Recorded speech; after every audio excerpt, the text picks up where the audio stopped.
You have just defeated a band of Easterlings, of specifically Variags, who are the cataphracts, the heavy cavalry with the golden armor. You chased them away. You managed to kill all of them in a desperate chase towards the end. And you find yourself now in the ruins, or the abandoned village at the bridge, which is really an unassuming place, and nothing of import has ever happened here until this, which might be the most important thing that ever happens here, or in Rohan, depending on the situation that follows. Because if this force gets across and reaches the White Wizard, it's hard to know what could follow. And so you find yourself in this village. It's the dead of night, and it stretches out before you.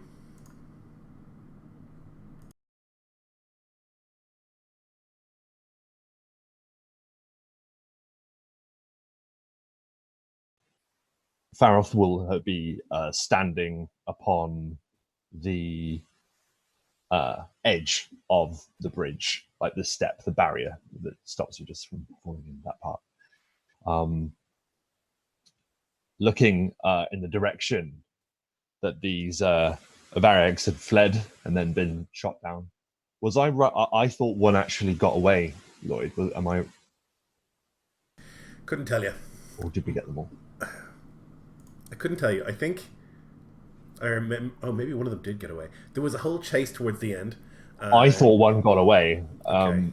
but it's I'll leave that down to your call. I honestly don't remember. If any of you remember, you can tell me. Otherwise, my assumption is that you got them all. But I can't remember. I remember there was like spear throwing, and then you ran after them, and you were wrestling on the ground, and all of that. Does anyone have any more specific information? I have I didn't want to say for definite because I didn't know how sure you were, but at the same time, I kind of think one got away. Okay, then one got away. Yeah, Kai screws. Okay. Anyway, in that regard, in that matter, the threat lies in that direction, and that's where Varoth is facing. He looks around to see his friends. In particular, he's going to cast his eyes on the elves. He noticed that there was in the heat of battle, there had been a moment where Glyndea had fallen back from the bridge to help his sister as she'd been toppled by one of these Variags. He just wants to see the condition of them, how they're holding up, really.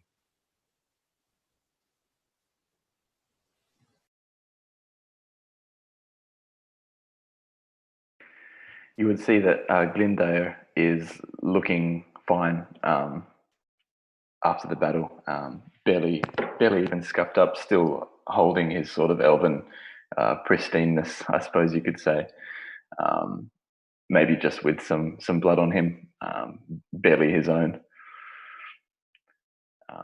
And he would have been tending to an Ariel. I think that was one of the things. Yeah, as soon as the battle finished, he came over and pulled the fragment of the spear from her shoulder, I think it was, and it was tending to her wounds. So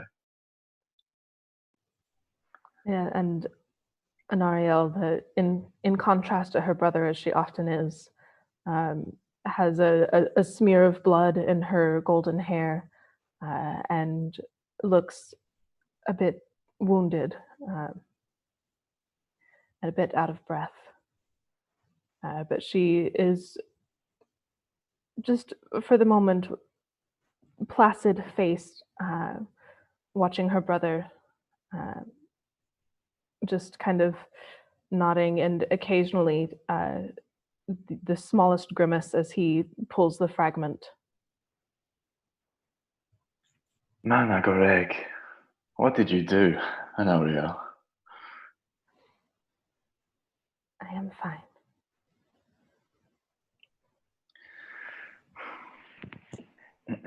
And Faroth would see Glyndar just place two hands, one hand on top of the other, over his sister's wound after he pulls out the spear. Or if this is a little bit later, then he'd be just tending to that spot still and checking the wound. and just maybe singing softly in Elvish to her as he sort of presses on the wound.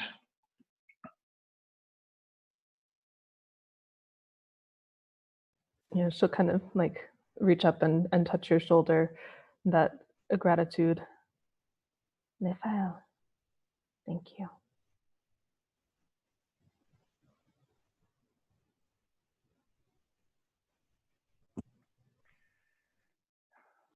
There will be more coming. I know you're not done yet.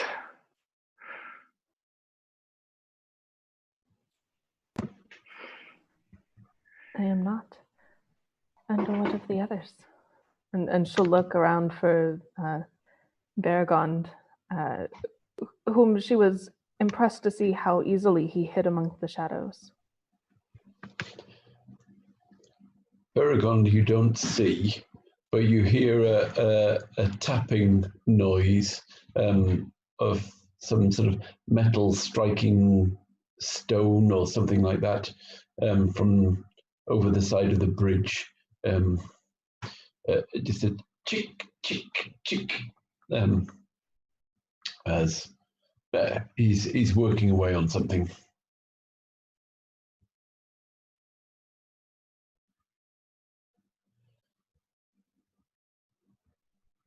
I wish Na was here. You hear a voice. I don't really know what I'm doing. And Ariel would give a quizzical look to Feroth. Of whom does he speak? Someone very brave, who fought with honor until the end. A fortitude, the like I've never seen. He speaks of Na, Ironfoot. Son of Durin. Indeed, of that line.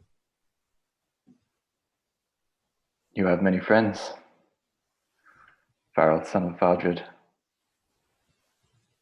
Many, yes. And many departed.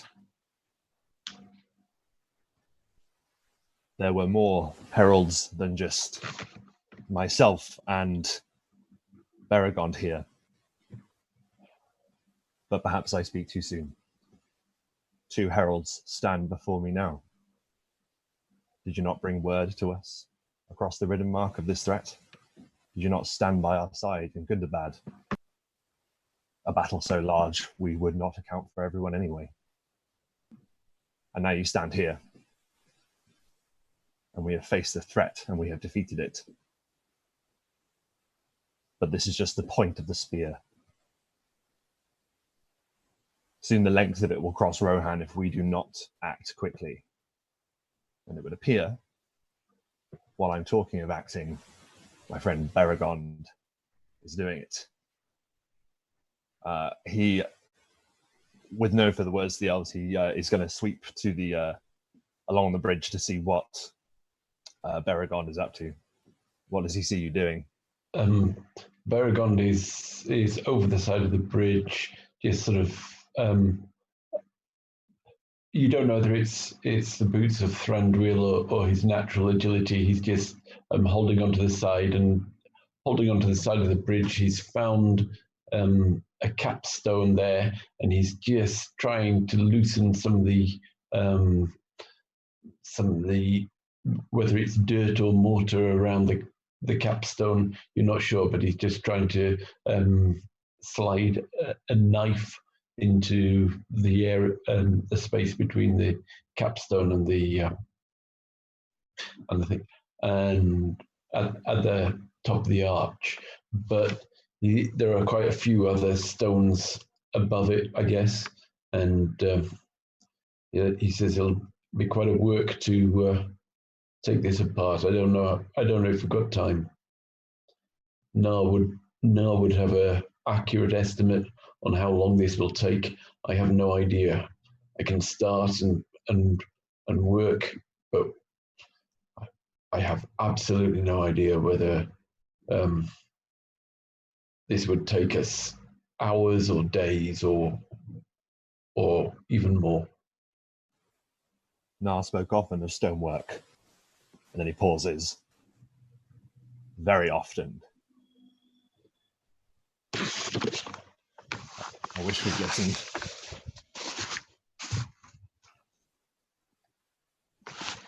And he's actually dwelling on the fact that these dark times have drawn someone like Baragon, the usual connoisseur of craftsmanship, just hacking away at this old Rohan bridge that I imagine would be, well made.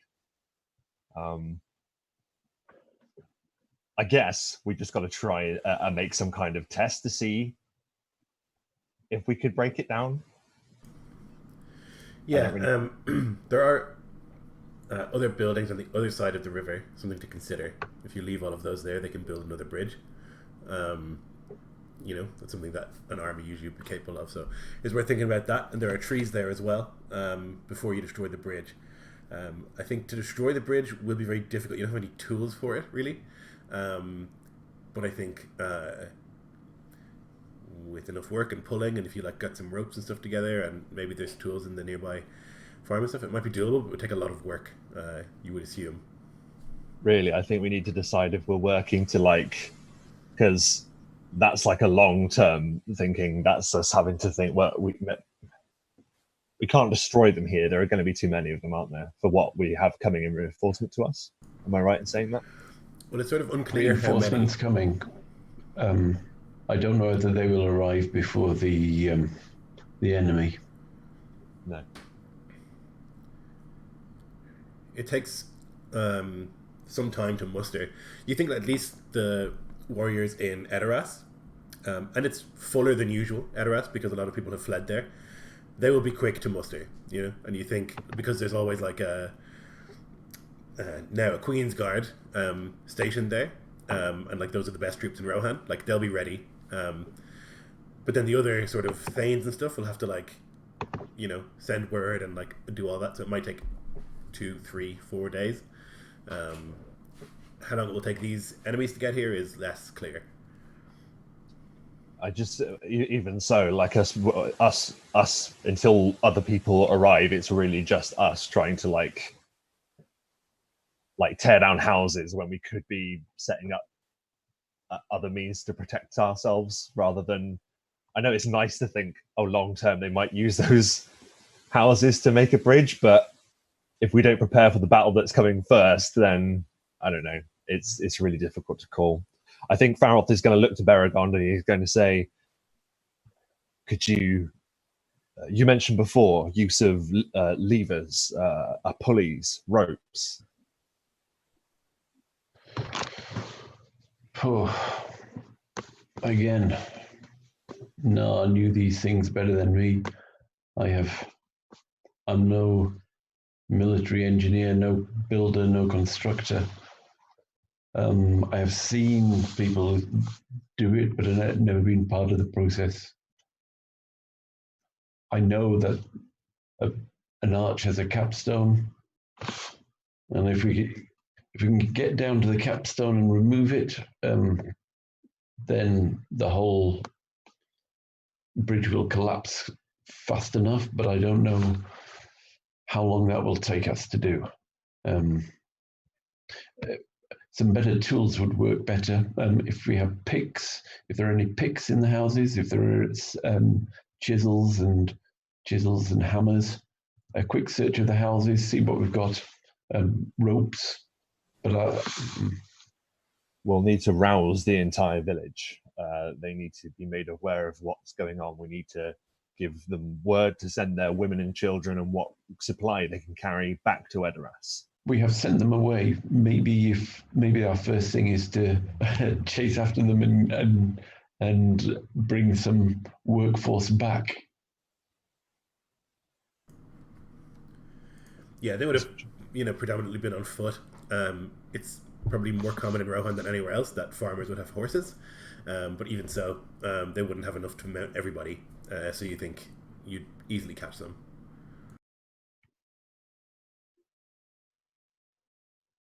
And if they're left on wagons, the wagons have wheels.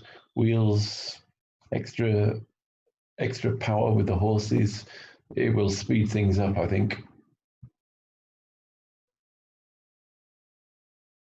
Do you seek then to prevent whatever force comes from crossing the bridge, to I want to destroy it? collapse the bridge and make them force them through the river. It will not significantly slow the first, but after 100 have gone through, the bank will be a sea of mud, and it'll get harder and harder for them to escape. But even with the central host being left on the far side of the river, we still have these Mumakil that you've described to contend with. They are large enough. I imagine they may be able to walk through the river, if not swim, carrying their troops upon their backs. We'll have to contend with this as well. Will be as a puddle to them. Pains me to say. If horses cross first, are these Mamokil faster than horses? If horses arrive first and we can tempt the horses to chase us over the river, then their scrambling out will kick up mud and make the bank a mess. And it doesn't matter how big you are, mud, a slippery, muddy slope. Unless they are so big that they can step across this river and in one step, then it will be difficult for them. And the bigger things, if they do slip, the bigger things are, the harder they hurt themselves. I think there is merit in your ideas, Baragond, but how would you control the fording place? If there is no bridge, perhaps they will find a better place to cross than here. We might lose sight of them. I have not scouted the lands. You know these lands better than me. I'm still chipping away, but I say you know these lands better than I to Faroth, because Faroth knows all lands. It's Baragond's general impression. I think you know, Farah, that like forces of evil are always reluctant to go near Fangorn. That's well known. They don't want to go near it. And the river would be thinner there. It's closer to the source, and so it wouldn't be quite as wide. But it might be more dangerous there. You think it's unlikely they want to go that way. That's why they've been sticking to the river in the middle. And this is the sort of thinnest it gets, which is why the bridge is here. After this, it will continue to widen out. And also, Tharol thinks darkly to himself if he's learned anything of the Shadow.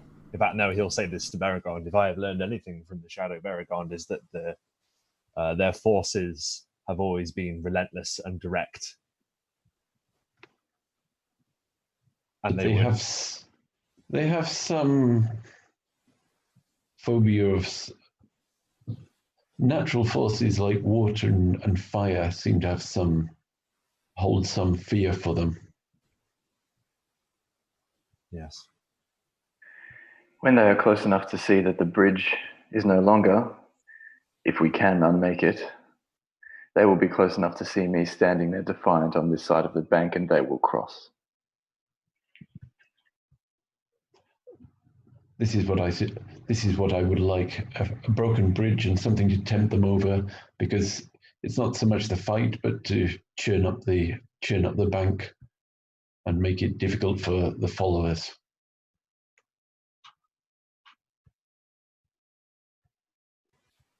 I'd offer myself, but they never notice me. There is some... Sorry, you go ahead. Nariel just has a slight tilt of her head. You do have a certain talent, Baragond, for disappearing.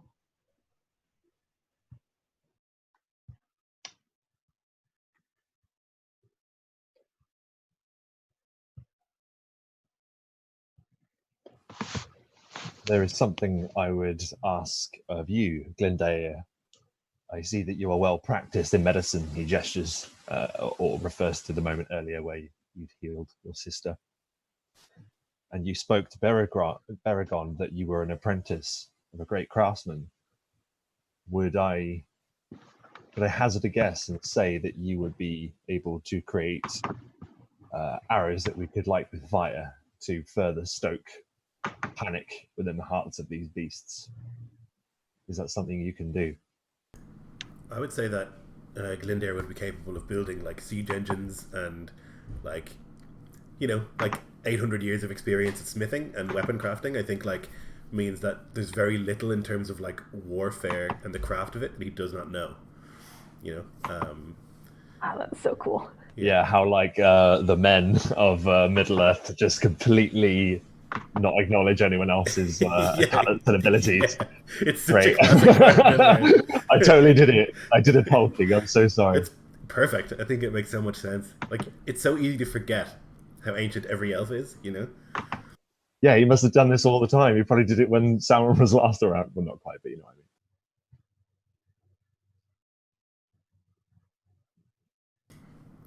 So yeah, like with enough people and like workers, I think like it would be possible for Glendair to like build siege engines. Definitely possible to make fire arrows and things like that. And I think like between yourself and Beragon, and I think you figure out how to either totally destroy the bridge if you have people to help you and like teams of horses pulling, or to like damage it enough so that it would break upon a heavy weight or something like that.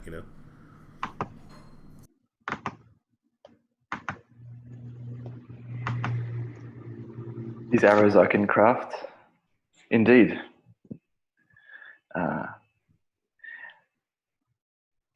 And other crafts if we have hands to help. He gestures over to Beragon, who is suggesting to fetch back some of the villagers for their cause. Every advantage will be critical. And though we do not know how many hours or days we may have before the spearhead arrives, if we forego sleep, if we put every effort into preparation, we may stand a chance. Chick, chick, chick. It's,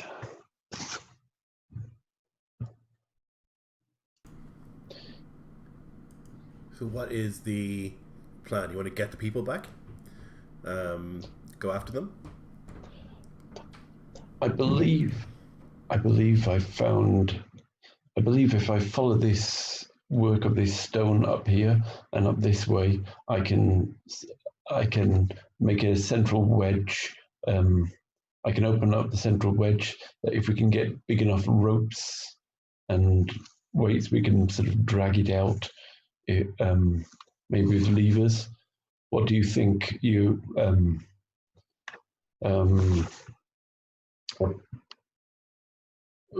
What do you think to my plan, apprentice of Drithanger?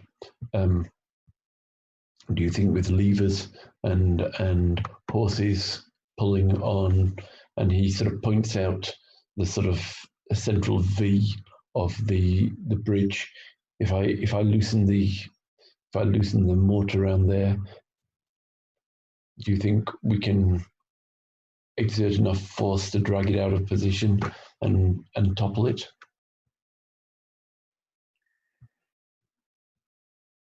Anything that can be made, Beragon, can be unmade with enough cunning or enough force.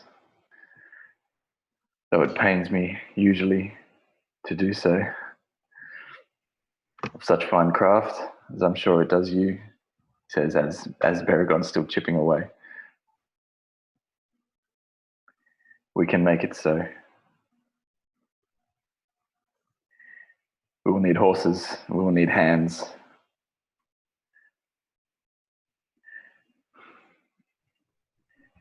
Let us fetch some of the villagers and see if any of them dare stand with us against this host and help us prepare.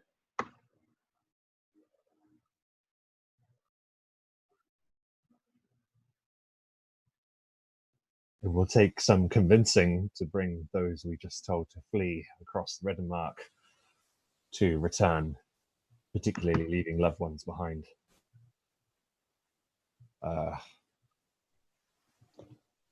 It seems, in Ariel, that you have a power with your voice. Perhaps you and I should retrieve those that now flee and leave the craftsmen to their work. If we are swift, we can bring them back and then continue helping them when we arrive.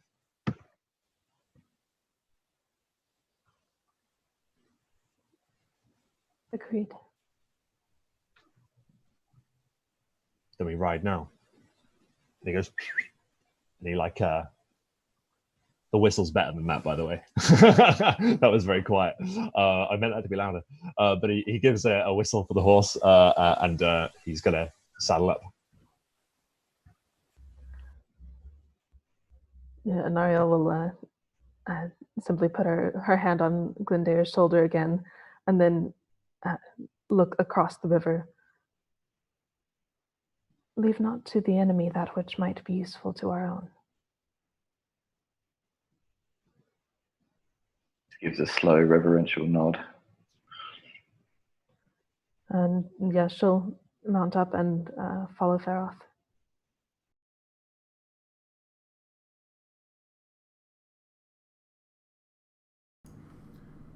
Okay, so the two of you begin galloping in the direction of the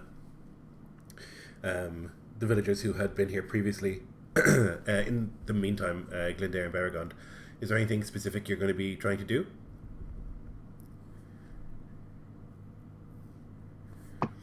Baragond will basically be continuing loosening the mortar on the central section of the bridge, using his boots and his sort of climbing abilities to get there easily and work away. And but he'll be concentrating on the work, so he'd like Glindia to be looking out for approaching enemies and maybe getting a barrier up as well. So if we do get caught while we're mid-work or nearing the end of the work, there'll be another little sort of barrier to, can you find things in the houses to block their progress and buy us extra minutes if I don't know if they will serve anything, but we can hope. Yeah, Glinda would be collecting as much sort of wood and timber and sort of stockpiling that initially, and as well while he's going through the houses, just collecting sort of any tools and things that can be used as, defensive warfare strategy kind of stuff. There's plenty. Practiced as he is. I think it's a farming village, so there's lots of tools in terms of they would repair all their own equipment and make their own plows and stuff like that. And so a lot of that stuff would be here. And so you can definitely find, and also they maintain the bridge here. That's part of their, duty as living here. And so there are tools. I mean, there aren't tools to destroy the bridge, because that's not what it's supposed to do. But you'd find certainly hammers, chisels, things like that. So I think if you spend some time looking, you would also, I think, I'd imagine that Glindair's vision sometimes allows him to look at a bunch of raw materials and see what is made from them, So he looks into the corner of a room and sees here are 6 pieces of broken wood and nails or whatever, and he sees oh yeah, that's a ballista or something, and he can figure that out, by looking. You can see plenty of that. There's lots of stuff here, and you think that if you needed more, you can certainly take apart some of the houses, and you think there's plenty to work with. Excellent. Yeah, so he'd be going back and forth while keeping a good eye to the east for signs of any approaching host, while he's at his work, bringing back arms full of these tools and sort of making these various stockpiles. chisels and hammers and that over near the bridge for when more hands arrive to help with that. Getting maybe some ropes ready as well, for horses to try and help pull it. Just sort of setting things up for when more people arrive to get right to work. Yeah, so yourself and Baragon spend the morning and well into the afternoon working. It's tiring work. It's a lot of moving things around and placing things in the correct places, and there's a lot of conceptualizing that's happening as well in terms of like what goes where and where will they strike, and you start to get quite familiar with the area. In the meantime, Honoriel and Farah are riding hard across the plains of Rohan, and there's nowhere in Middle Earth that is more pleasant to ride in. It's perfect country for it. And although the need is great, there's still some joy to be found in moving so swiftly over such beautiful country. And it's probably like half a day before you catch up with them. They would have left last night, and it's morning. When you left, it would have been like probably mid to late morning.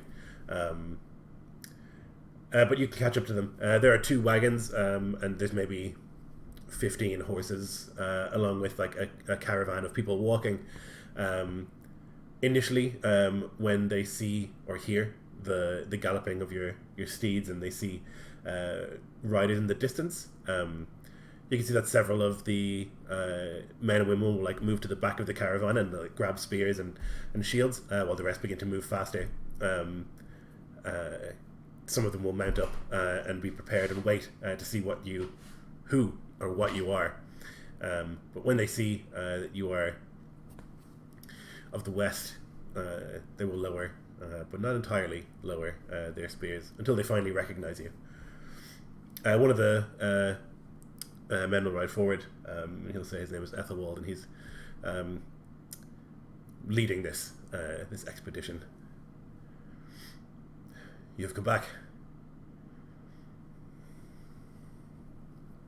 Good people of the bridge. The place didn't have a name, did it? It would have one, I just don't know it. I'll call them people of the bridge for now. People of the bridge. We have ridden back, for we need your aid. All of Rohan does. We were not speaking out of turn when we told you that a great host was moving upon us. We would have you help us defend our lands. And that's kind of where he dries up, because he can't think of many reasons to tell ordinary folk to face the shadow, so he then sort of, like, his eyes dart towards Honoriel, who I imagine kind of dazzles them anyway, just by being an elf. Yeah, there is a look that passes between them, like you can see some of them going, defended? What? Like they're very nervous of the fact of like, there's going to be war, and like, you know, they were willing to like stand here and defend their families, but there's a difference in what you're asking, so they look sort of confused. Yeah, and Ariel like nudges her horse forward a few steps. We 4 have turned away what is simply a scout, the onset of the Force. They are some time away, and even now, my brother and the Master Baragond work to defend Rohan. With your hands, with your spirit, with your heart, I plead with you, give them aid. Lend them your tools, lend them your work and your sweat, and together we may set up so that the Force cannot enter Rohan.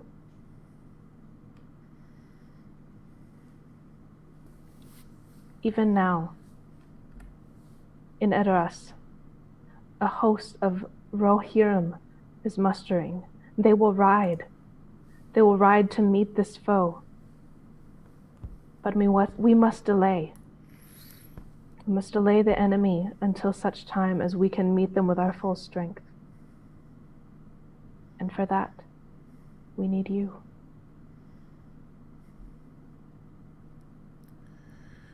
Some of them still sort of look between themselves, like unsure. Some of them just grab weapons because they're here. and because they were going to protect their children. But you can see that determination that's almost unique to the people of Rohan, in that they don't quake in the face of danger.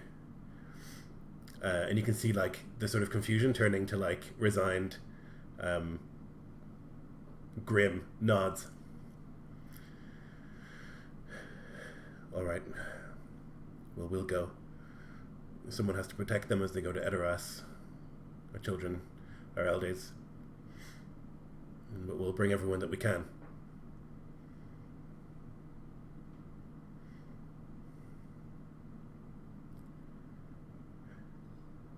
Our thanks.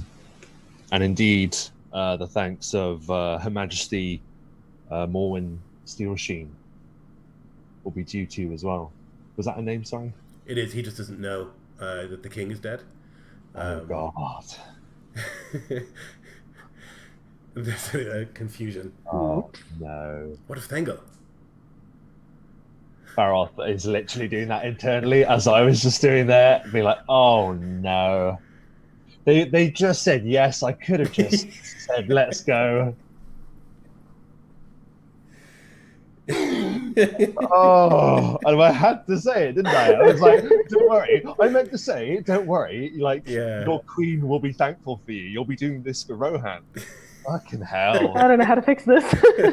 Jesus. Okay, he's going to look to him and say, it seems I bring ill tidings further to you. Thengel lies slain. His daughter Morwen now reigns from the Golden Hall. The wife. Yes. Slain? How?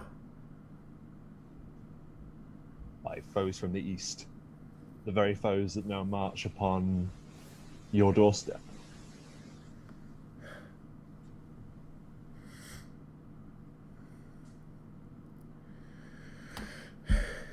Let me say goodbye.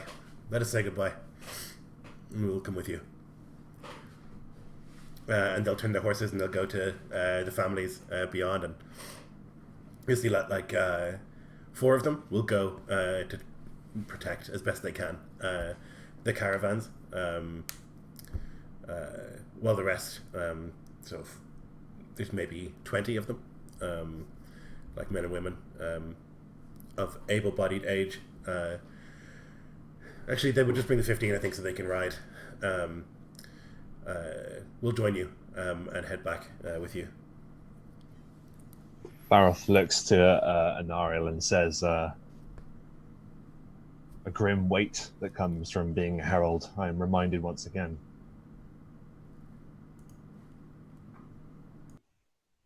They would have learned at some point, Fath.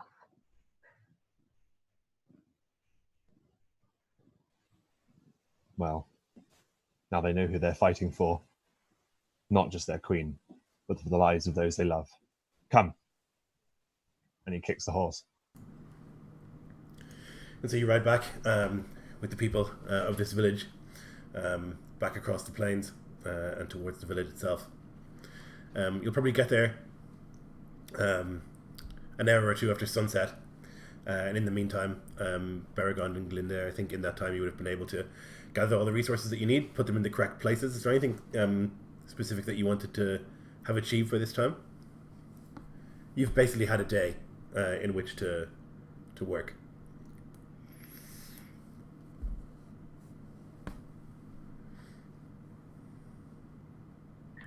Yeah, Glindo, because I suppose it would have only taken maybe an hour or a couple of hours to sort of shift things around and stockpile things. So he then would have probably turned his hand to probably crafting some arrows and preparing to have them made as fire arrows, basically, in the hopes that there will be some people of Rohan returning to man the bows, and I guess maybe even crafting some bows if there's not them around in the village, which there probably isn't really. Yeah, not a huge amount. not a large amount of game on these plains, and so they're farmers more than they're hunters, and fishermen here as well. I think it would be easy enough for you to craft bows. There is enough wood in the area. Certainly, like you'd have to probably take apart at least one house to get like long enough wood, because a lot of the wood that you find here is like firewood that's been brought from somewhere, like probably nearby where there is a forest. There's nothing around here like that, apart from across the thing. So, yeah, you can craft. I'll say like in this day, like 4, I think is reasonable to think, which is a lot more than any human could do, I think. And if you, I think, show people how to do it and watch over them, you'll be able to like get a production line going, sort of, you know.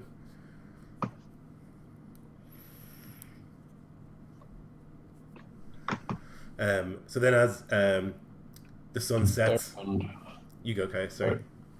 Beragond would have been working on basically, as I said, he'd have been chipping out the mortar, but he's not actually, it's a physical job, and he's not actually a physically strong man. And though he's got stamina, he can endure, I think he'd have worn down his endurance, and he's got a level of I think the physical job of it would have given him a level of fatigue. He'd be clumsy and poor at what he's doing by the time the others get back to him, and his arms would be shaking, and everything would be shaking from just fatigue. Yeah, makes sense to me. Chipping away at mortar and stone all day when you're not used to it would be absolutely exhausting. When there's pain in your back and your arms. Yeah, so then when evening comes, you can arrive with the 15, and they're probably a very welcome sight to you, Glindair, and Beragond. And they quickly set themselves to working in whatever capacity they can help. Basically, Beragond at this stage will set them to, he's got rid of the mortar. They'll just be using pick to get in between, driving picks in between the stones and dragging them off one by one until they can sort of get a hold on the central block and try and dislodge it. But working down, and once he's got them, once they know what they're doing and they can see what to do, he'll leave them to it and go and rest. Yeah, I think you can show them, and some of these people do work on the bridge, maintaining it, and so there is a little bit of we must destroy it, but then a little bit of convincing explains to them pretty quickly that it will stop them getting across the river, and that is worthwhile.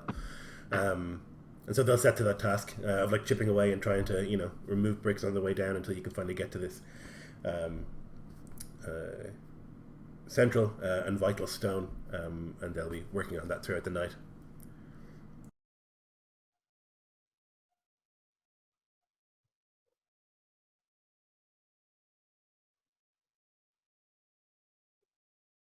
I think as it's all hands on deck, Farroth will be just thigh deep in the river, and he's just hauling out rocks that we can use to pile up for cover because they might not be able to get over the river, but they'll be able to shoot arrows over it for sure. So to create cover with the rubble that's being made from the bridge. And I also liked Nariel's idea of potentially lighting up some kind of barrier to further spook them in some way. But whether they have enough for that next to a wet riverbank, I'm guessing that might be quite difficult. It would depend. There is a sort of dirt road, so it's like dirt road and then stone bridge and then dirt road. So you could on the other side of the bridge, if you like, you could spill oil and pitch and things like that. That they would use to for the fires and stuff here if you wanted to. Oh, we could use the thatch. All the Rohan Yeah. roofs are made of thatch. Yep. Yeah, that's what I was going to say. Perfect. Yes. Yeah, we'll get all that thatch off the roofs then. Yeah, at least from like the houses on that far side of the river. Cool. And is your intent to sort of like lay it on the far side of the river from where you are? Mm-hmm. And with the oil and kind of the pitch underneath it. Yeah.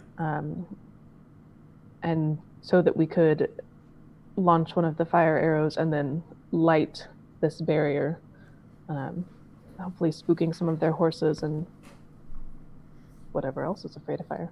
Okay. Yep, you can set people to that task as well. Do you intend to work through the night, or do you intend to rest?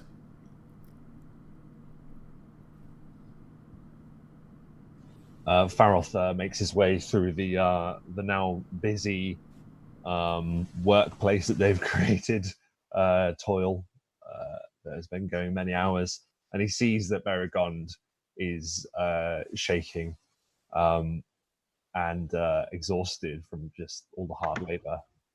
He says, "Beragond, you must rest. I would have you with your strength tomorrow." He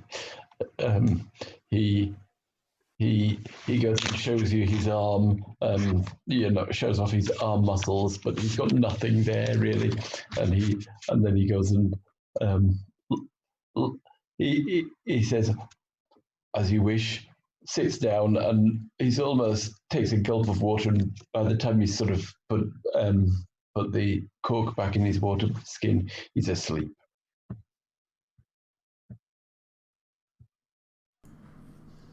The fight will come hardest to us, Farrell thinks. He looks to the elves to see if they're tiring. You can see that there's a bit of blood that's soaked through the bandage, which Glendair so carefully put on Anariel. But she is perhaps too stoic or too proud, or some combination, to show weakness while others are working.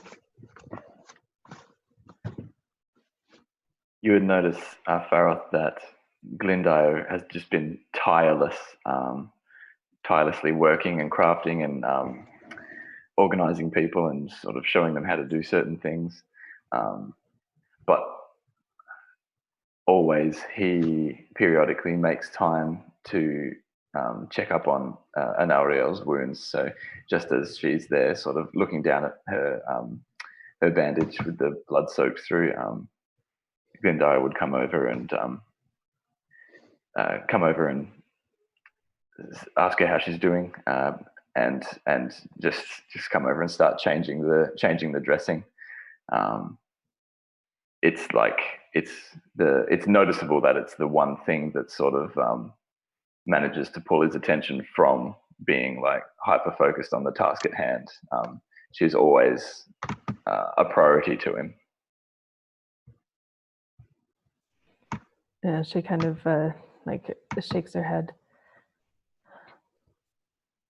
I am torn. I would work and help you, but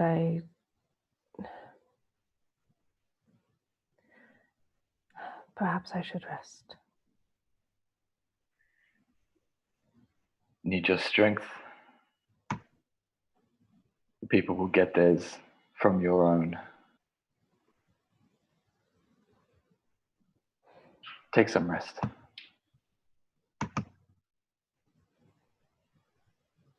I will see that the preparations are finished. He smiles as he finishes changing the bandage. And she pats his cheek. Do well.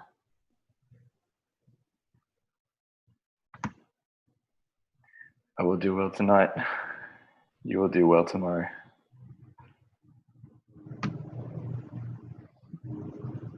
Yeah, and I think Anariel would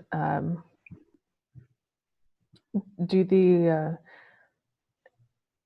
It's not quite sleep. She'll find a spot to sit, her back resting against one of the stone walls of a building, and sitting with her eyes closed will enter some form of a dreamlike state.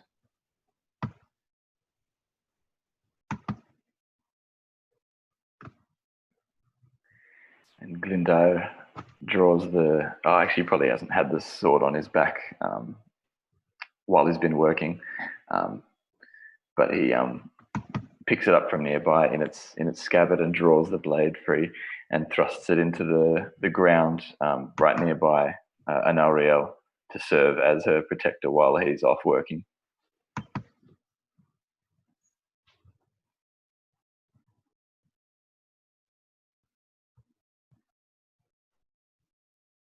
I think Faroth would also go to get rest. He would find a quiet corner to bed down in, but not before taking one of the men with the horse, who had a horse, one of the Rohirrim,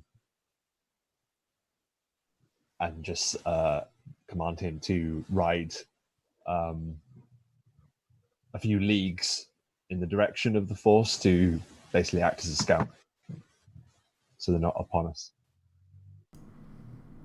Sorry, you will? No. I'm sending someone else to do it. Okay. I want to rest. Yeah. I need to be rested. I'm sorry. Yes. I know it's selfish, but I'm sending. It's not like I'm sending him to his death. He's going to ride back with warning. Like, I'm not telling him to charge. No, he's going to go up on a hill and see if he can spot them before. Yeah. So Leofrich won't let anyone else go. Sorry, Ethelwald won't let anyone else go. And he'll go himself. Or like, sweating and exhausted from the day's work, but he'll bravely, with that typical Rohirric resolve, choose himself over anybody else.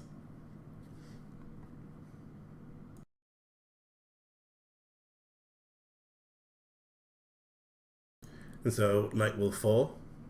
Glinda, will you rest at all? No? Okay.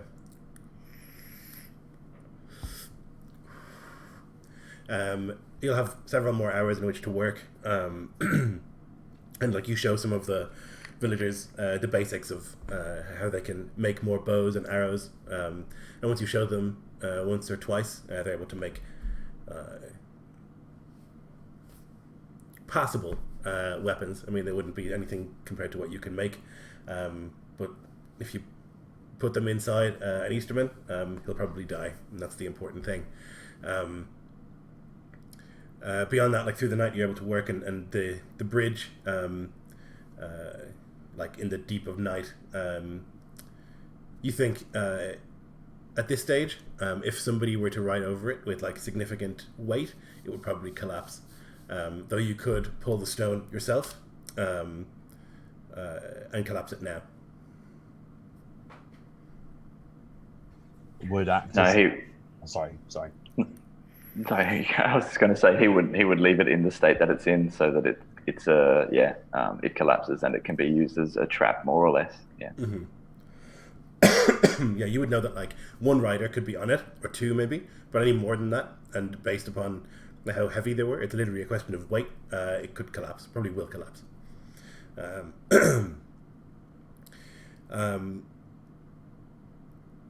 Yeah, and the night will turn to morning, and as it does, Anariel, you awaken, and the bridge is in ruins. But a new bridge lies in its place, and it's not built by stone or by wood, but it is built by the artifice of the men of the East, a bridge of dead bodies, trampled under horse and underfoot. They've created a bridge, and they ride across in their millions, burning the very grass underneath their hooves, leaving flaming footprints wherever they go. And you can see in the distance the great Mumakil, these gigantic, strange creatures in their thousands as they approach, and the ground shakes everywhere. And you can feel it in your heart and every part of you, this endless shaking. And atop one of them, there is a creature in black armor, head to toe. There is no face, and there is no sense of life from it. And again, it finds you, and it points. And it seems the connection is so intense that you almost are brought to it, pulled bodily towards it. And it tells you again, the kings of men have been broken, the snakes rent in twain, the might of the shadow awoken, your efforts in vain. And you wake.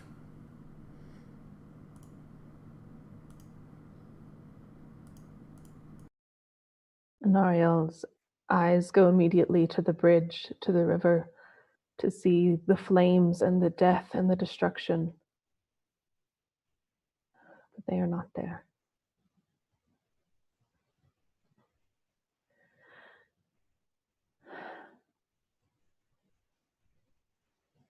She will look around for Glendair and Feroth and Baragond and wonder if it is time.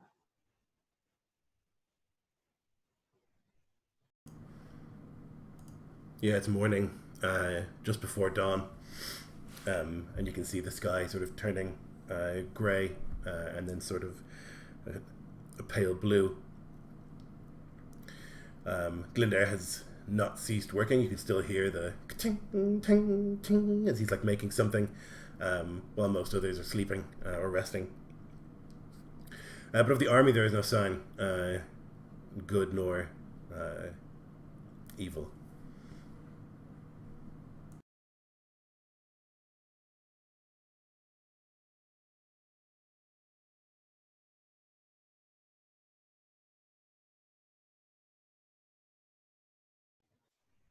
She will seek out Feroth.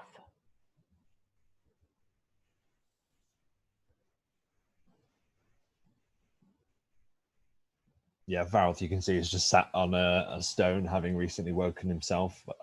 You see he's just looking into the middle distance, chewing on some rations.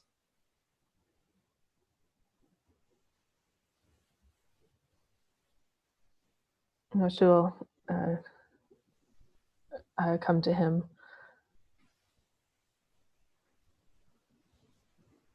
Could you tell me how far they are? Feroth, son of Fadred. You have a gift, it seems.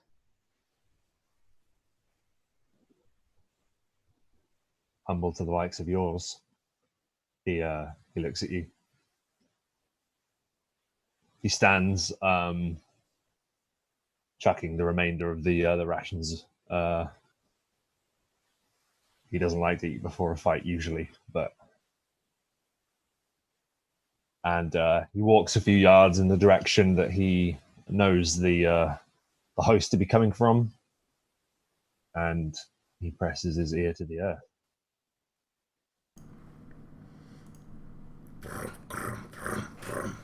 There is something close,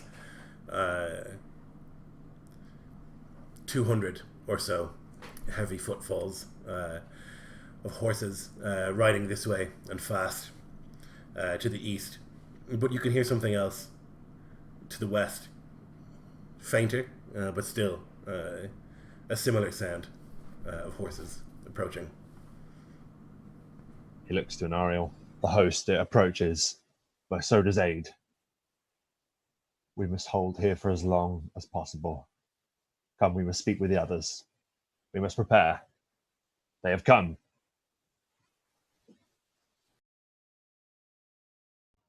And Anario will take up Glendair's sword and seek him out, telling him what Feroth has said. She'll find him finishing crafting a ballista, finishing sort of hammering in the final mechanism in place.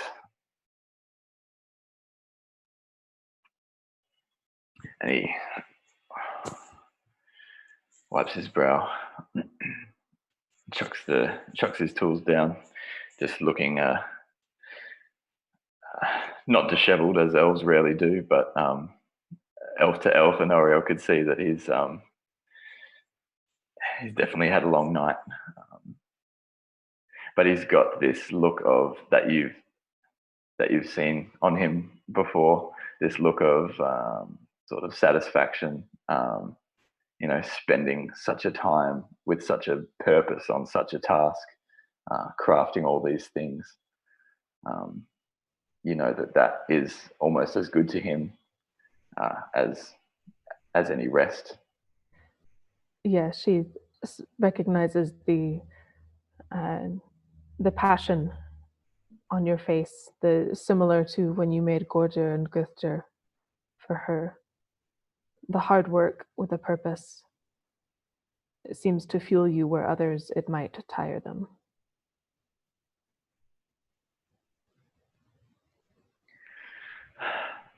What news of the host? They approach. Rohan and the Rohirrim come, but they are farther. So says Feroth.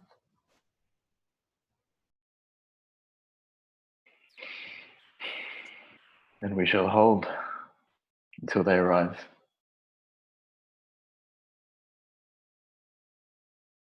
Are you well? He says, coming over and having a look at your bandage again on your shoulder.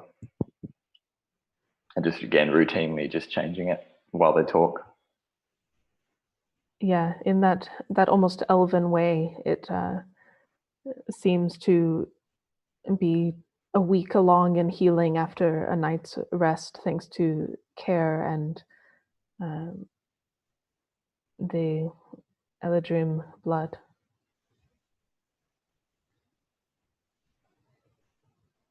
I am well.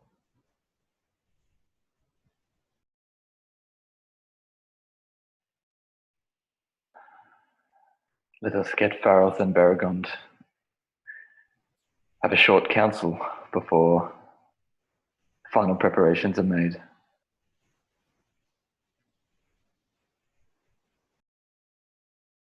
He says as he finishes changing the bandage and takes Beleg Might Kindler, his sword, from your hand.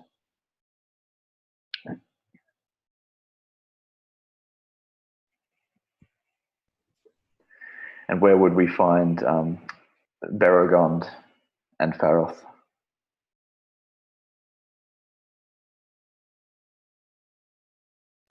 Barroth would have gone to have seen where Baragond was whilst you were doing this. So where would Faroth find him? What's he doing? I think he's still sleeping. He's curled up around his bags of treasures, and but then he wakes and finds a horse, one that he thinks is good. He's not a good judge of horses, but he's travelled on them a lot in the last year, and he's very securely putting his treasures in the saddlebag of a horse, ready to escape on if needs be. He's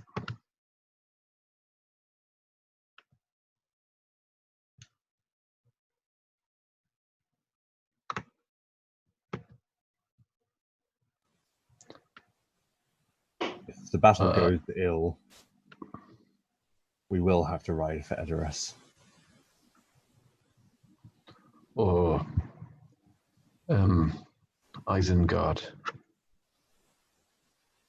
We've not heard anything from the wizard.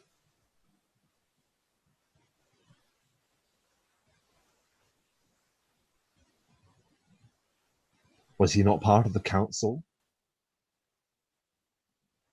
within Mirkwood? Did he not also vow to pledge himself to the alliance against the Shadow? Yes, he is. He's the leader of the White Council, I believe. And we spoke with him over the tapestry of Anathador. Yes. He is a trusted ally, and we need to. Well, and if there's anywhere to fall back to, Isengard is the one place outside Minas Tirith, perhaps even stronger than Minas Tirith, that I would like to have behind my back. But then we'll be on the other side of the Force, will we not? Oh, no, we won't actually, will we? If we rode back to Isengard, no, we'd be going the other way. Yep. Farrell nods. But we shall meet them here.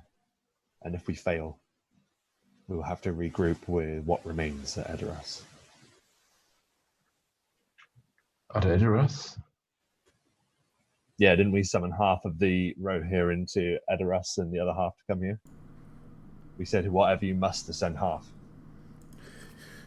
Yeah, so the other half to defend Edoras from the others. The Queen had said that she would keep some there, and that like some of the things that must are there, but most of them are coming here.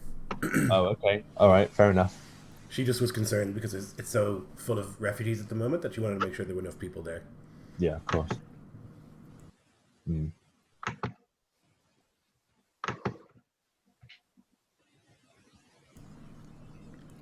A couple of hours will go by, and the work continues before Ethelwald returns, riding hard.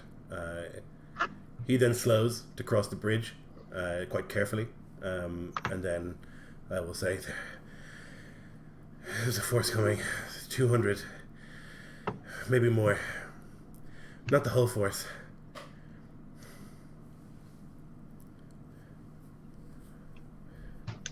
You have done well.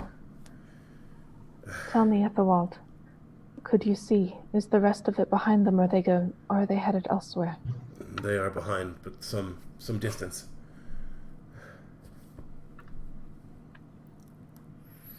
What of the beasts? 2 of them. If it wasn't so dire, I would have been amazed. I've never seen something so large. Large enough to walk through the river? Not step over it. Walk through it? Yes. And they come at the van at the front of the army? Do they travel fast? At the back. They linger behind the mounted. How far behind? You said there are 200 riders. Are the Mamukil behind the riders? They're behind the rest of the force. Did they arrive at the same time? Or the riders ahead, there are 200 of them. They are moving fast. The others are walking at a slower pace with the Mumakil. And of those, a great snake of gold I saw. Could not count them.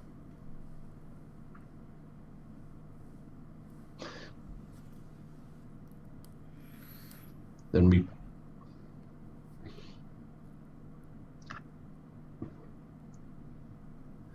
200 are too many for the 4 of us warriors and these men. They should start fleeing. Maybe hold some ground where they can fire arrows at them from a height, but before the enemies get it within range, fall back, and we will bloody them, draw them over the river so the bridge collapses and they wade through the river and churn up the mud on the other side. This is but a delaying tactic, not our attempt to bloody them. We could rain disaster upon them if the bridge collapses as planned.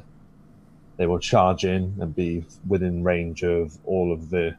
I say all of the... How many bows do we have to our name, Lloyd?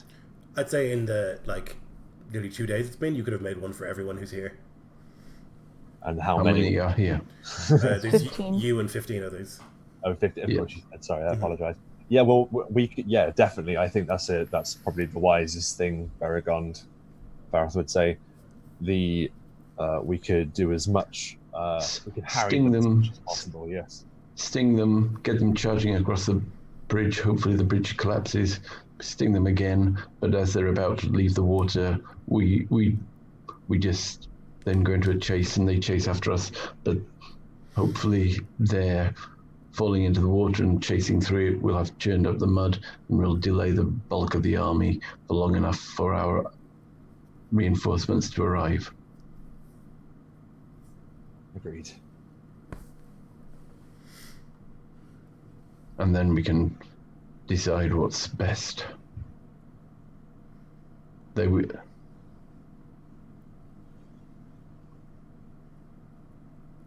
another hour that goes by before you can see them in the distance. A column, so they're not riding as information, they're riding in a column. At the front there's this like one of them that's like more finely bedecked than the rest. Next to him there's a enormous like banner that's being held that like snakes behind them, red with a black serpent upon it. And this person like rides to the end of the bridge and stops and like looks across.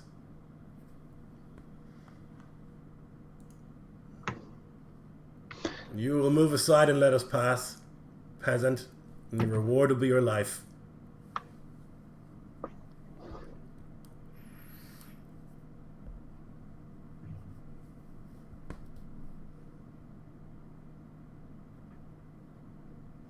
Forgive me, who is he directing that to?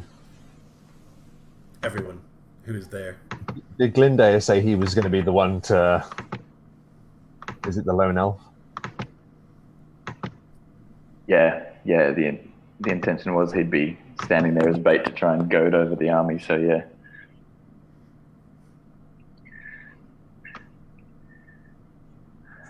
I'm no peasant, he calls over, and I will not stand aside. Draws the sword. He rolls his eyes and like says something in a language to the guy next to him. He says, "Our horde drinks the rivers dry, and it shakes the earth with every step. You cannot stop us. Our master is Anatar the Golden, king of all the world. Step aside."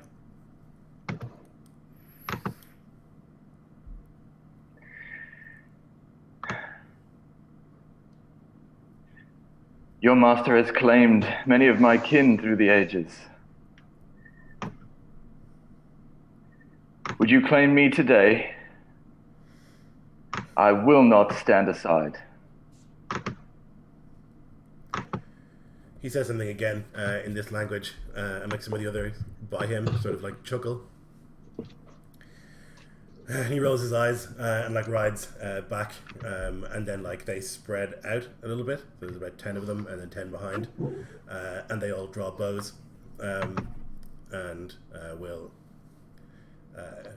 point them sort of downwards, knocking arrows, not pulling yet. One more time, and give you the chance for your freedom and your life. And if we have to fire upon you, you'll be put in chains.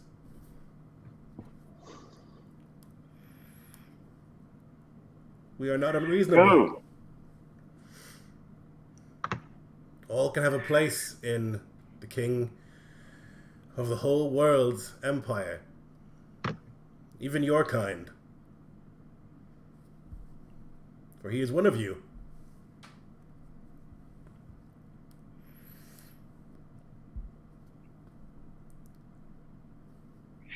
He is one of us no longer.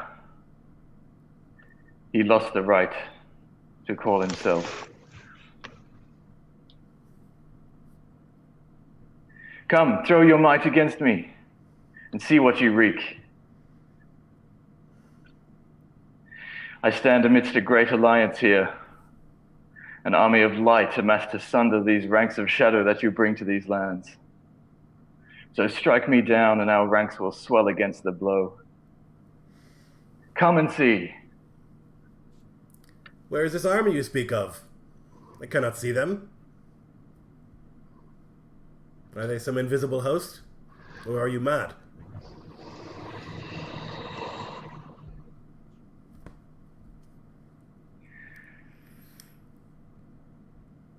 Oh, I am mad. Madness took me many centuries ago. Are you afraid? Are you afraid of my people? Why do you stand there? Throwing words instead of weapons. Strike me! Our missive If you is can. not to kill and destroy, it is to bring the light to you. You will not have it, it seems. You're determined to live in this filth.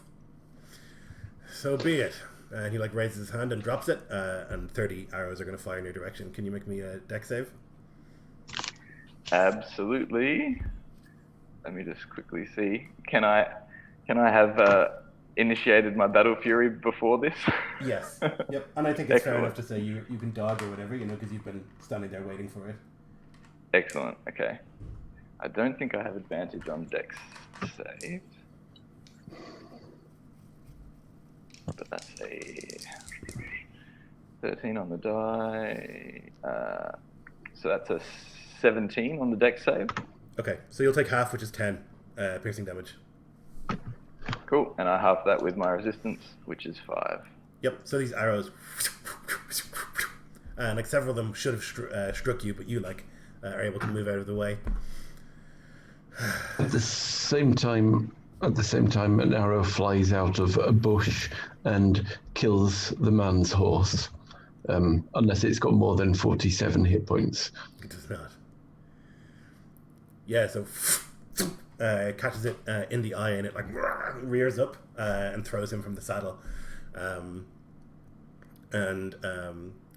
I was presuming his horse was dear to him or valuable or something like that, and it absolutely. would provoke some sort of rage. Yeah, hopefully, he rolls out of the saddle, and the others sort of look wide-eyed at this.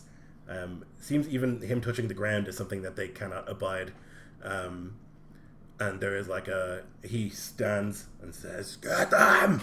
And then Loose! Fire off charge the forward. elves. Yep. All right. So fight 200 dudes, huh? All right, let's roll. Do you mind if we have a very short break before we No, go let's into... do that. Yeah. Is that Oh, that's okay? a good idea. Perfect. Yep. We'll be back in a sec. Don't turn off your cameras. Don't turn off your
Okay, so the order is given, sort of chaotically, as this leader screams for you to be crushed.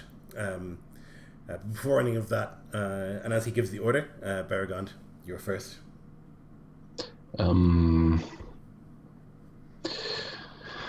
Berrigan was fired from a bush. He'll.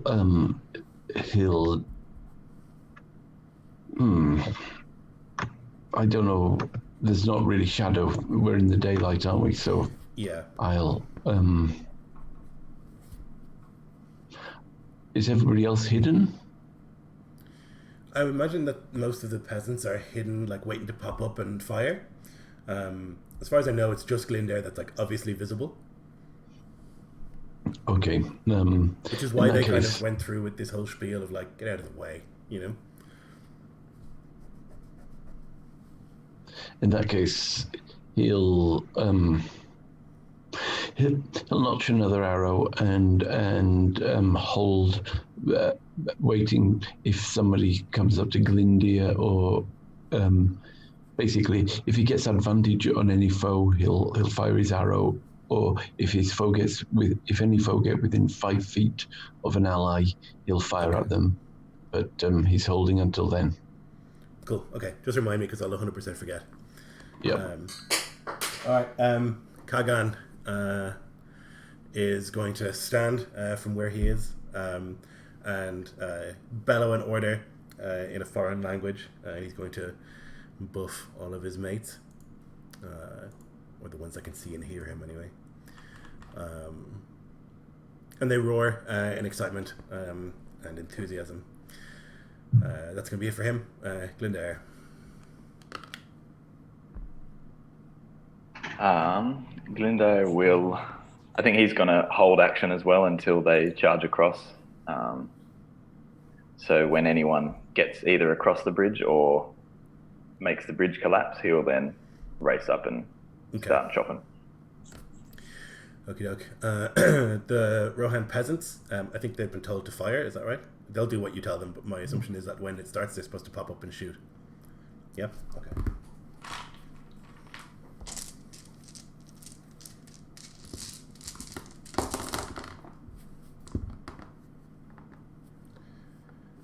Right, so they pop up and they fire elven crafted bows sing in anyone's hand, and they fire across. And they hit several of the horses and men on the other side, and there's one or two of them that like rear up and fall to the side, or men that fall out of the saddle. But there are a great many of them. But it's a very good shot, almost universally. Faroth. Faroth is going to do what I said he was at the start, so he bellows loose, and he's just going to take a shot with his bow, 2 shots actually, at the leader, Kargan. Okay. So here we go, first shot with the great bow. Is going to miss, or it's going to clang off his armor. I don't imagine that's going to hit. Second shot, 23. That will hit, but one of the nearby horde will leap in front of him, protecting him, and take the shot instead. And it will like thunk into his chest, and he will die. But they will give their life to save this person. He seems to be like sacred, and the fact that he's standing on the ground is like very upsetting to them. They seem to do this a lot for their leaders. Varroth noticed it happened the day before as well. And he looks to his men to see how they fare with their shots. And that's all he's going to do, really. He's just going to hold his ground. He wants them to cross that bridge. Okay, perfect. Then, since you're the only one that's exposed, Glindair, I will need another deck save from you as all the archers fire at you.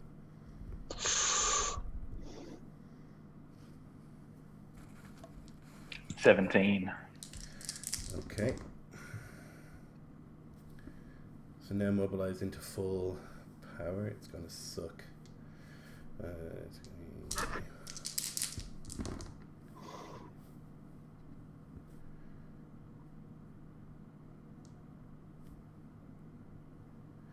So 34.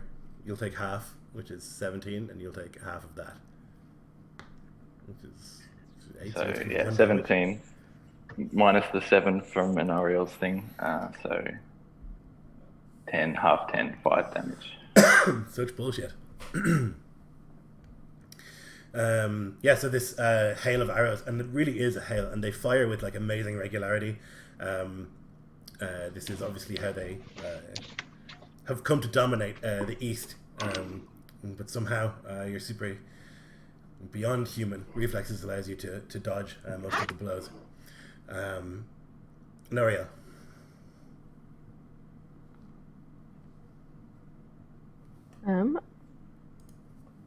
I am going to use my action to give,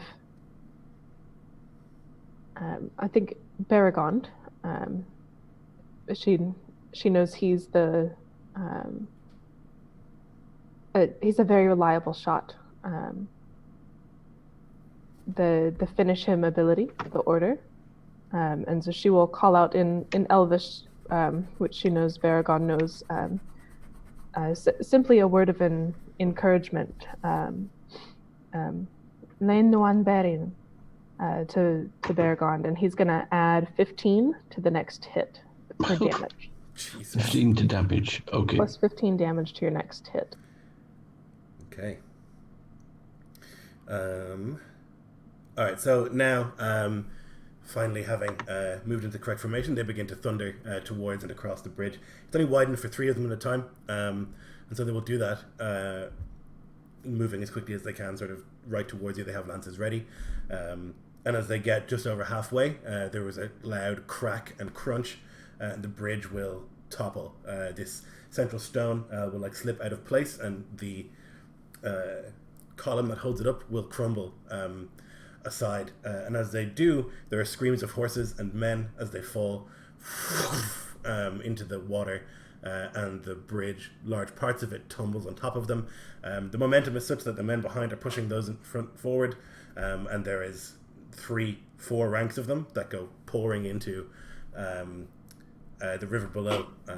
You think it's very unlikely any horses survived that. Maybe the men did. It's unclear, but they are wearing heavy armor and they're underwater.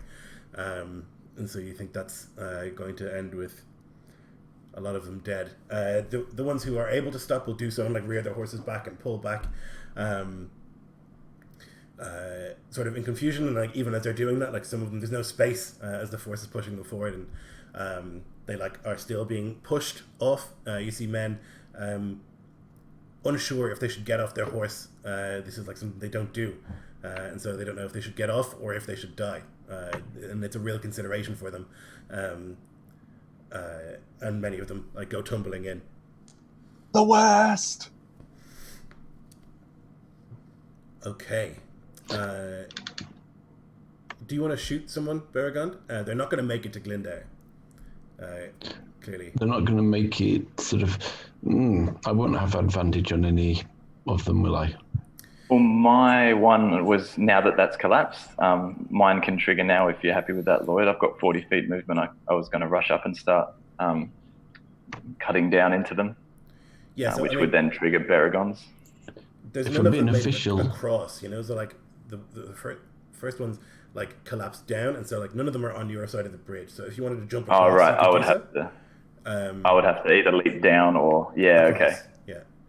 Yeah. I don't think the actual break is particularly long. Too long to like. I mean, you could probably jump it if you took a running start, and they could probably jump it with horses if they wanted to. But it's so uneven now and unsteady. You think that like more force, and it's still sort of wobbling, and bricks are falling and stuff. So you think currently you could make the jump, but maybe not in a few minutes. That would be glorious, but we want to delay them, so I think I'll hold off. Okay.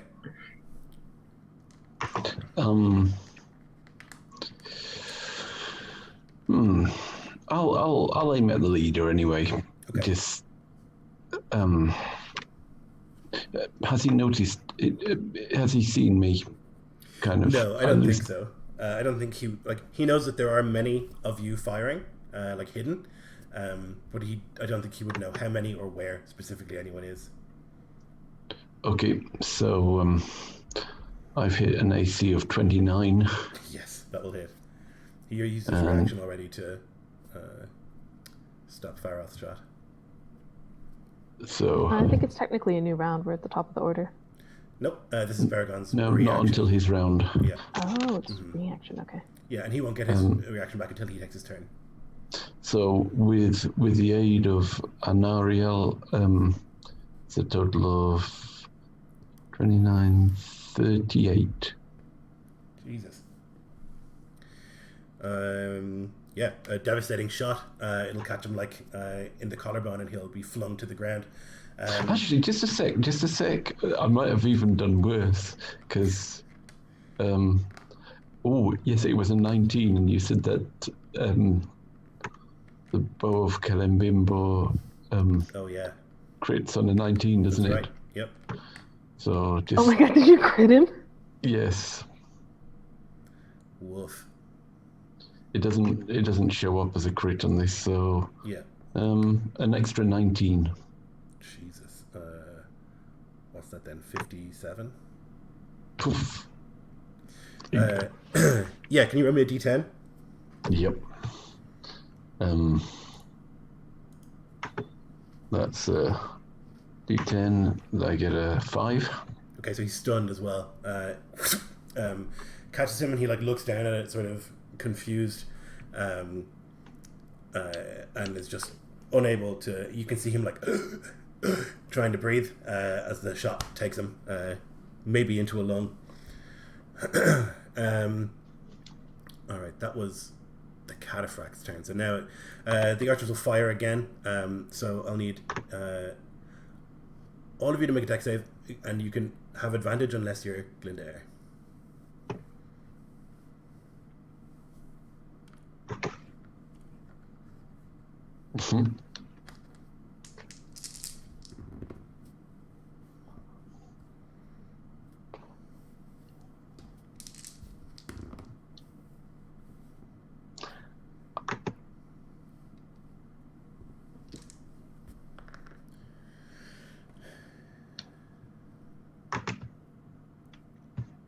So you're just looking for a 15.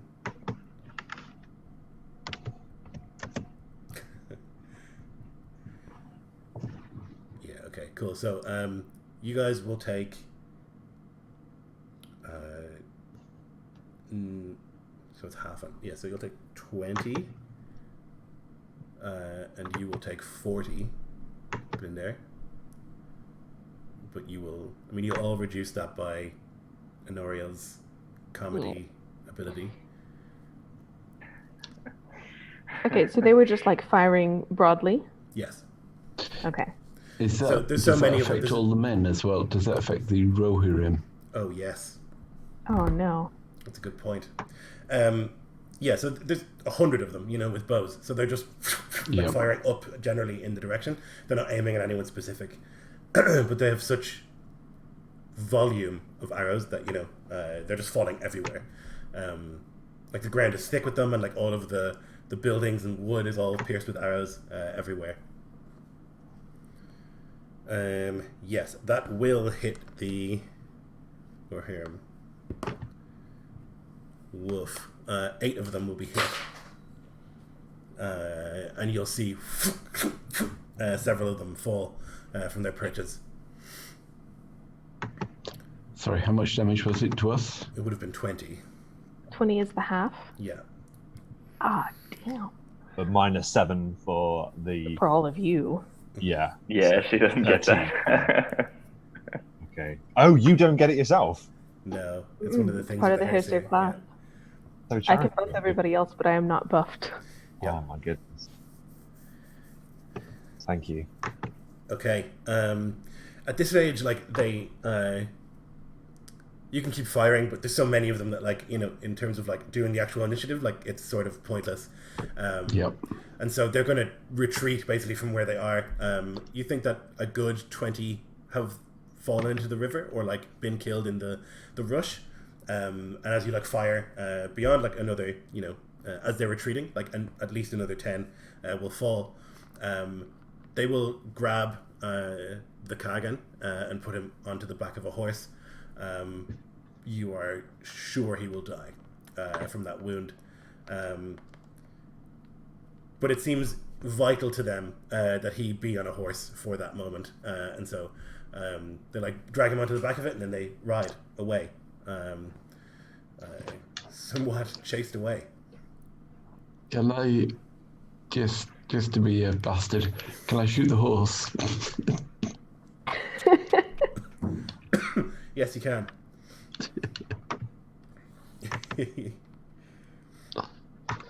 I'll see if I get it.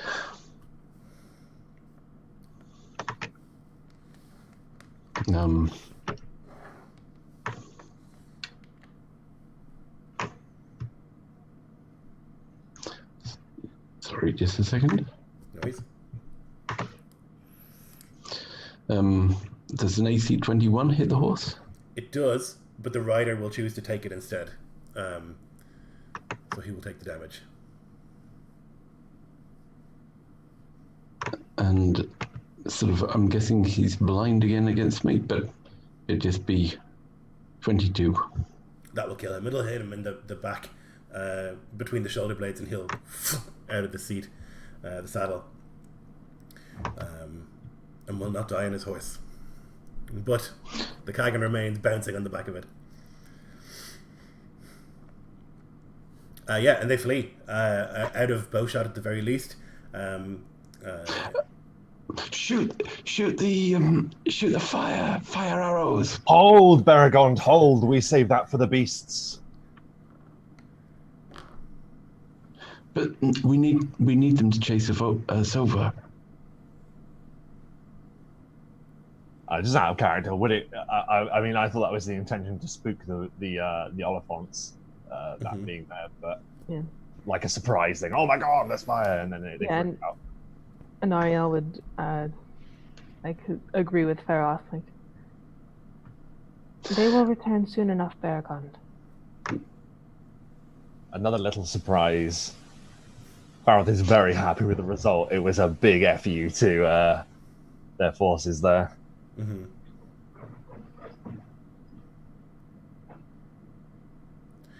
And so they gallop away, and a few moments later they're quiet, apart from some of the groaning from those who've been hit by arrows. There is quiet, and they are gone. You've done. The Rohirrim have done what they can. They should flee.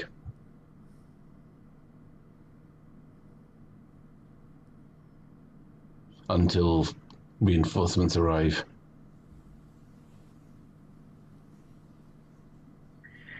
If Did any die from that return attack? with more numbers. 8 of them died, yeah. 8 of them died already. Mm-hmm. Oh, 8 out of the 15, yikes.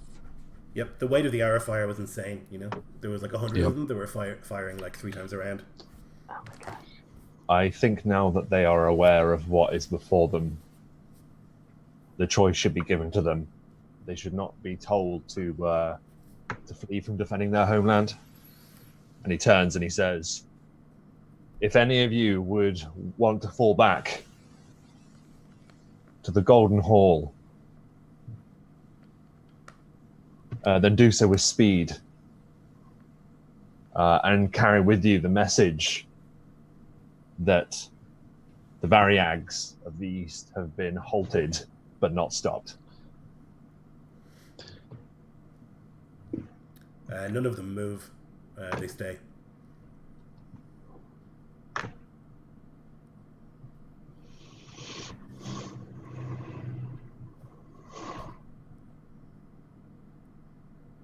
What will you do now?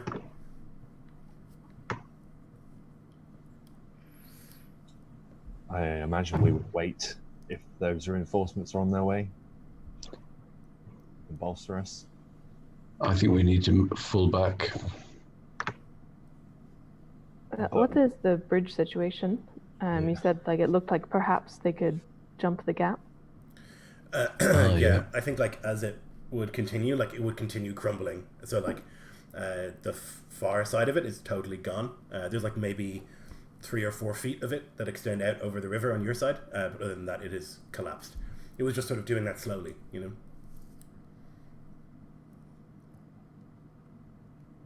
Do we not wish to spring the trap if they press again? What trap? The fire line that we've prepared to panic them and destroy the riverbank.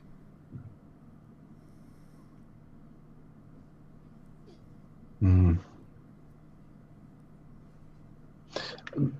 But the fire, the thatch, isn't it obvious? It's sort of, is it hidden or is it just obvious? So my assumption was that you did your best to hide it. I think that if you were looking for it, like it would be a check to see. Like I would think that it's like thatch on the ground spread out like rushes or whatever, you know, not like large piles of it or whatever. I think the real burning is coming from like the oils and pitch and stuff like that, as opposed to the thatch, right? Part of Faroth's hide in plain sight ability, when he passed a certain level, I think it was 7, he can hide encampments and things like that. So perhaps cool. he was able Yeah. to like hide with the terrain where this line is. Fair enough then. I mean, guys, if you think like, because I am kind of with you in the sense that we now have a full bearing of what they're bringing against us, and we won't be able to hold them back if we engage them directly. But I don't know. Thought we'd try and stick to the plan. What do you think? Beregond, whilst we've got this moment, will lead the horse that he's loaded up with all his treasures out of bow range from the river, so it will escape. And then he'll come back. He'll try and get to the horse. Sort of, he'll go and hide it somewhere. He wants it hidden, sort of some distance away, so he can get to it hopefully. But he doesn't want it shot. Mm-hmm. And then I'll come back and join my men. So it's as you're like leading that horse away that you can see in the distance, or hear rather, the movement of many hooves and the chinking of armor, and you can see in the distance that there is a banner and that the Rohirrim are on the way. You can see a snake of them sort of moving together, and like a quick count, you think over 1,000.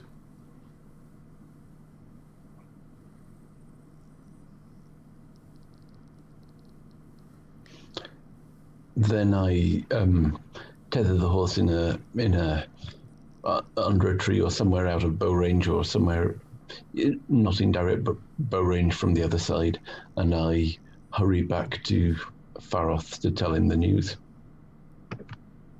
Rohan, the master of Edoras, is arriving.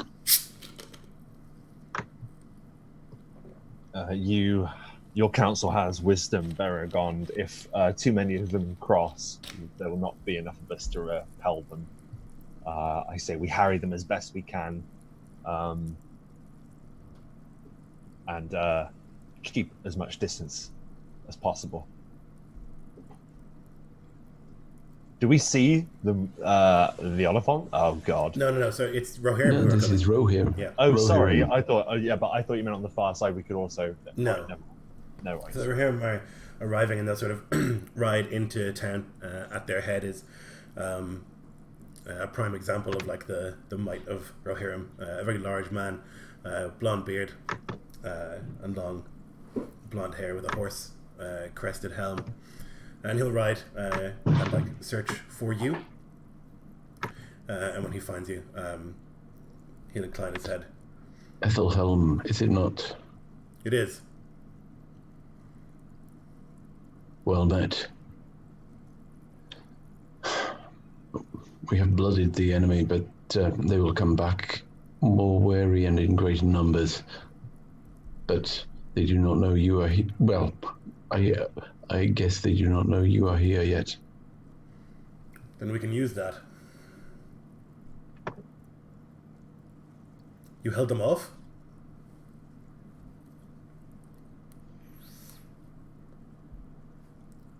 An advanced party of about 200? The rest of the force follows. If what Glendair and I saw some days ago is true, it is 2,000 strong. Those are good odds, he says with a smile, and he'll like look at some of the others behind him, and they'll go, "Argh! You've broken the bridge, I see."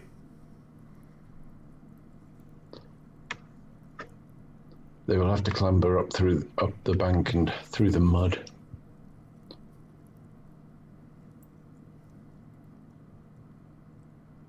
We can hold them here. You've arrived in good time, Horse Lord. Is there anywhere potentially we could conceal them? It's like 1,000. Now that you're here, Yeah. 1,200 guys on No horses. way. Like everyone is mounted, so I think it'd be impossible in this small village to hide them unless you move them quite far away, like down under a hill or something, and even then it would be, depending on. But yes, you have like pretty significant force there. The question is what you want to do with them. I think since we only have the 45 minutes to go, I had set up like on Roll20 like troops and stuff for you guys to control and whatever, because I think this is going to be quite a big battle. But it will take more than 45 minutes, just 100%, because it's going to be really, really big. So, just sort of like meta-wise, we might do like a night before sort of camp, and then call it a little early. And then next time we can start with the battle itself. Does that sound alright? Perfect. Yeah, so then I guess it's up to you to decide what you want to do with the... you can think between now and next week what you want to do. But you've got 1,200 at least for now, like Rohirrim, and there are more on the way, and you know that. These are some of the best troops in Rohan. These are like the ones who like stay in Edoras and like protect it. So the cream of the crop. I think as the riders would like camp down then. What was the name of that of the horse lord again? Ethelhelm. Ethelhelm. Vareth will go to Ethelhelm and say, "What news from Edoras and the Golden Hall?" It is filled with people, refugees from all over, though the attacks have not moved forward. To the south, at least, the Entwash. There is a force there, but they have stopped at a settlement. In the north, a different force still lingers outside Eldenburg. And the forces from the was it from the Westfold as well that they were coming? No, so all of the Eastling forces have come from the east, so they've crossed South. from the south and the east. So the Entwash is like the big river that washes south of. That's right. Yeah. What are they called? The Argonath. So there is a force there around the city, and then to the north there's a force at Eldenburg, which is a different fortified city. And this smaller force, there are many thousands at those places, but this smaller force of 2,000, which is a small part of an army, is like rushing, it seems, towards Isengard. So the other two are still waiting, like seemingly determined to like take each city they come to. At these grim words, Farroth is going to look to his comrades to see how the news falls on them.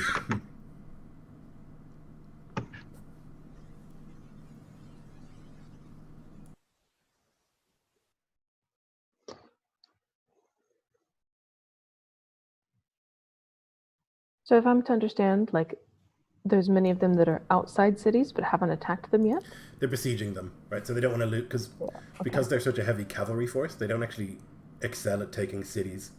It's very hard to ride horses up walls and and that kind of thing. So what they're doing is besieging and like starving, or building siege works and stuff to take those cities. And that would tell you that they're like not only determined but also like well led. They're not going to lose a bunch of troops like invading or fighting siege battles. They're just going to wait because they can.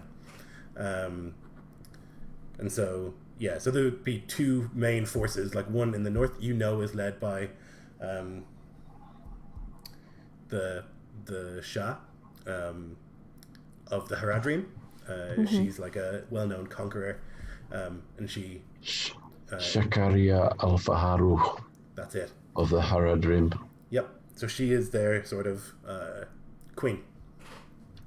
And she's in the north with the bulk of the forces, which is like numbered in tens of thousands, you think. And in the south, there's a slightly smaller force, and that is at a different city at the Endwash, besieging there. And those numbers would suggest to you that there's not enough strength in Rohan to deal with that many. Like, Rohan doesn't have standing armies anyway, really. So you might need help from Gondor, or... Gondor. Yeah, or the other option would be to, like, send a message to Gundabad, or go to Saruman and then up through Dunland, which is dangerous, and try and find your people, Farath. I was going to say, the united force of men, elves, and men from Gundabad, were some of them not already on their way? They are on the way, yep. But they're still way off. One of the issues is that they will likely walk into the Shah's forces. Oh, God. Or past them, at least, you know? Oh, God.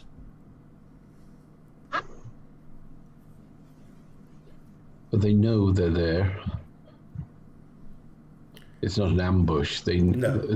We had messages, so Yes. they'll be moving What I mean forward. is it'll be difficult for them warily. to get around that army to come Yep. in, you know? But it's not like they're going to, like, walk into Rohan and be like, oh, shit, an army, you know? Like, they are aware.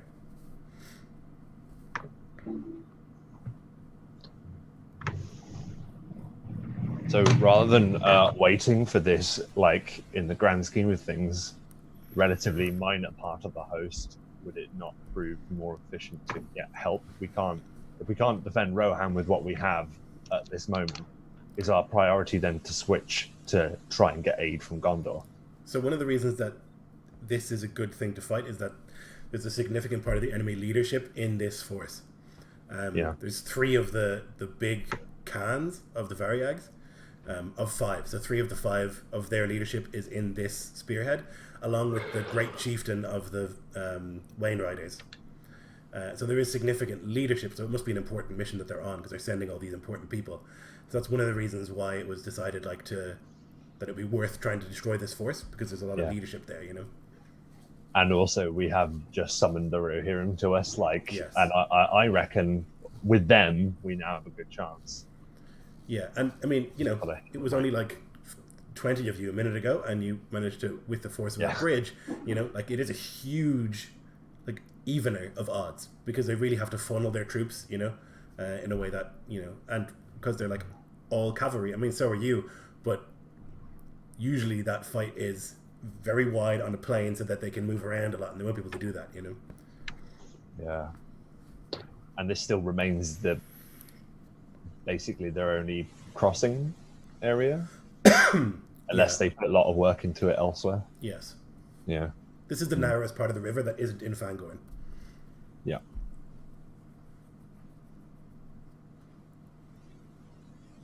Can we ride some of the Rohirrim through Fangorn to the narrower part of the river, cross them, and hit them at their flank on the other side?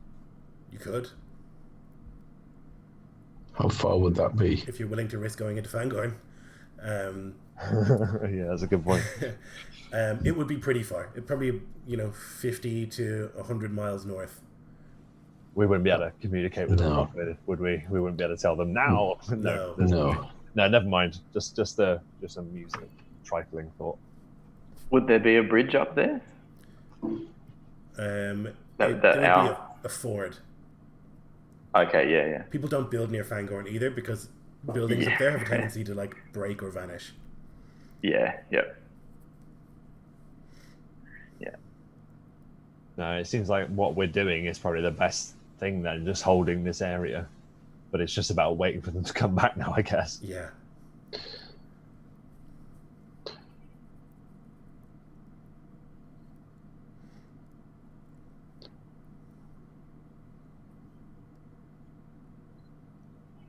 Okay, well, we can call it there, I think, unless there's anything else. And then next week we can do the battle, because it's going to take a long time. I just know that, you know. I don't want to, like, start it and then be like, oh, we have to call it. So I think we're better off just, like, finishing it here, and then next time pick it up with the Battle of the Bridge, or the Broken Bridge. Yeah. Cool. All right then. Well, what do? I say bye?